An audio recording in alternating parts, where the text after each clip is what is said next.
alternatif pertama, kalau hakim mengikuti hukum acara pidana yang benar, kalau ya, harus bebas. Karena hukum acara adalah filter dari suatu pelaksanaan hukum, filter dari suatu keadilan. Kenapa? Kenapa saya katakan begitu? Kan terlalu banyak pelanggaran hukum acara, yaitu antara lain asal usul narkoba di Jakarta itu tidak jelas kaitannya dengan narkoba dari Bukit Tinggi. Tidak pernah dilakukan pengecekan lab apakah sama atau tidak. Yang kedua, dalam berkas perkara tiba-tiba dilampirkan narkoba, padahal dari Teddy itu tidak pernah disita. Yang paling parah lagi adalah waktu pemusnahan di Bukit Tinggi, kenapa tidak digali lubang tempat dikuburnya hasil pembakaran narkoba tersebut untuk mengetahui residu. Karena kan pasti kan kalau narkoba sama tawas dibakar, pasti kan beda kan itunya kan, sisa-sisanya itu tidak dicek. Jadi memang terlalu banyak ketidakjelasan. Itulah makanya saya mengatakan dari segi hukum acara harus bebas. Juga menurut Undang-Undang ITE, karena buktinya itu kan hanya chat WA. Menurut Undang-Undang ITE pasal 5 dan 6 harus diforensik, digital forensik. Tapi semua saksi satu pun tidak pernah ditunjukkan hasil digital forensik, hanya hasil screenshot tangkapan layar. Itu jelas-jelas pelanggaran hukum acara. Itu dari hukum acara. Namun demikian kita sudah siapkan lapis kedua. Lapis kedua adalah kalau tetap hakim berpegangan ke arah tidak menyampingkan hukum acara, kita sudah membuat lapis kedua, yaitu kalaupun itu terbukti, ini kan 5 kilogram, sudah puluhan kasus putusan pengadilan di Indonesia ini, bahkan di Kejaksaan Negeri Jakarta Barat, kalau narkobanya di atas 5 kilogram, hukumannya cuma di bawah 20 tahun. Jadi kita sudah bikin lapis kedua. Lapis kedua, kalau sampai hakim mengarah ke sana, ya tidak ada alasan untuk hukuman mati. Itu lapis keduanya. Ya, jadi kita lihat aja. Menurut hukum acara, gini loh. Kita paling simpel aja deh. Kau suka nonton sama pacar kan di TV? Kalau suka nonton di TV di Amerika itu, begitu polisi menangkap seseorang penjahat, kalau lupa mengatakan you have the right to remain silent, kamu berhak diam, kamu berhak nunjuk pengacara. Itu kalau lupa mengatakan itu, kasusnya langsung di stop sama hakim. Itulah hukum acara. Makanya ada kasus terkenal di Amerika namanya Miranda Case.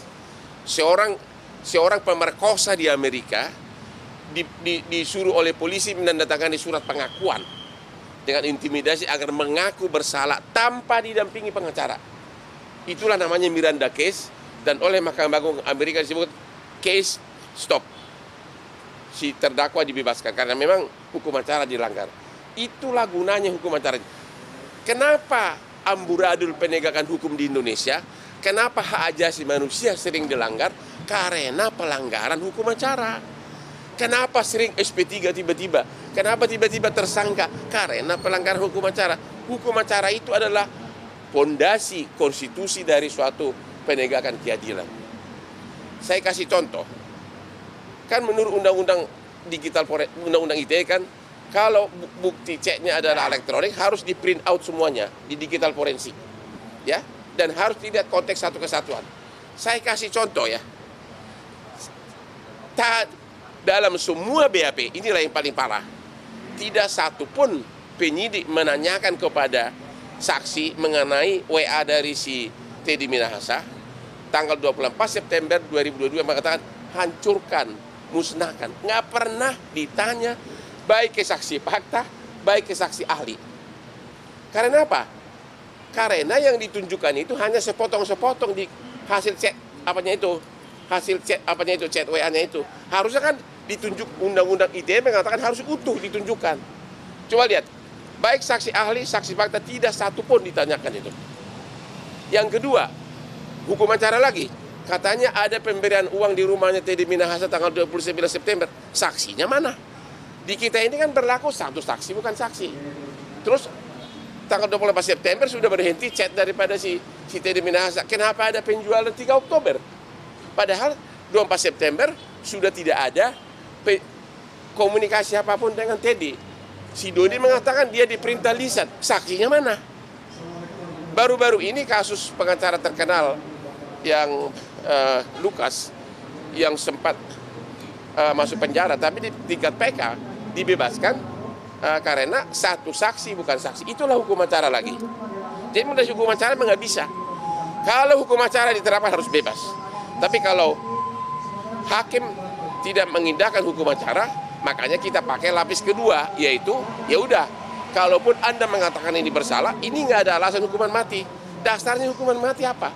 Satu ons pun narkoba itu tidak ada disita dari Teddy. 1 kilogram pertama nggak tahu di mana barangnya, nggak ada disita, objeknya nggak ada, terdakwanya nggak ada karena katanya udah dijual ke siapa nggak jelas. 1 kilogram pertama sama saja dengan orang membunuh, mayatnya nggak ditemukan. Gimana bisa juga membunuh? Terus yang 4 kilogram pertama dijual 3 Oktober, tanggal 28 September Teddy mengatakan sudah musnahkan. Jadi benar-benar ada ketimpangan semuanya. Itulah hukum acara lagi.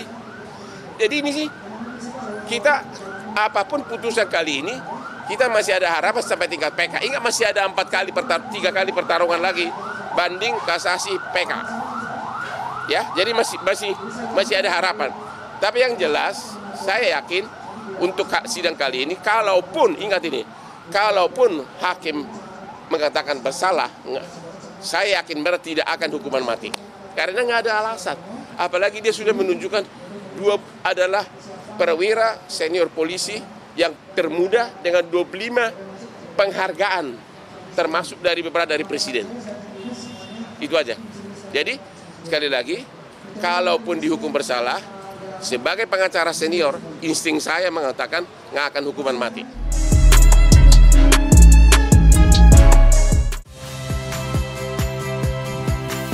Saya Ihsan Sitorus. Saksikan program-program Kompas TV melalui siaran digital, pay TV, dan media streaming lainnya. Kompas TV, independen, terpercaya.